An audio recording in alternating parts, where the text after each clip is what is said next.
സിനിമയുടെ തുടക്കത്തിൽ ഒരു വയസ്സനായ അപ്പൂപ്പനെയും ഒരു കുട്ടിയെയുമാണ് കാണിക്കുന്നത്.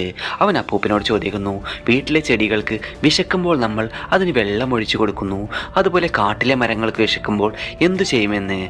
അന്നേരം അപ്പൂപ്പൻ പറയുന്നു, അത് ദൈവം മഴ നൽകി അവരുടെ വിശപ്പ് മാറ്റും. പാമ്പിനെ തവളയെ കൊടുക്കും പോലെ, സിംഹത്തിനും പുലിക്കും മാനിനെയും മറ്റു മൃഗങ്ങളെ നൽകും പോലെ ദൈവം എല്ലാ ജീവികൾക്കും വിശപ്പ് മാറ്റാൻ ഓരോ ജീവനുകൾ എടുക്കേണ്ടി വരും. അതാണ് വിശപ്പ്, അതാണ് ദൈവം. വിശപ്പ് വന്നാൽ ഈ ഭൂമിയിൽ നിന്ന് ഓരോ ജീവനുകൾ പോകും തീർച്ച എന്ന് പറഞ്ഞ ആ കുട്ടിക്ക് ഒരു മാസ്ക് നൽകുന്നു. ആ മാസ്കാണ് ഈ കഥയിലെ പ്രധാന കഥാപാത്രം. ശ്രദ്ധിച്ചോളുക.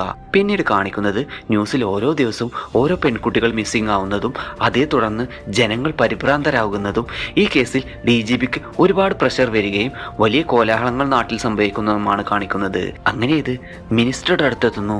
പ്രസ് കോൺഫറൻസിൽ അദ്ദേഹം ഇതെല്ലാം പെട്ടെന്ന് സോൾവ് ചെയ്യാമെന്ന് പറഞ്ഞ് വാക്ക് നൽകുന്നു. അന്നേരം ഒരു പെൺകുട്ടി മിസ്സാവുന്നു.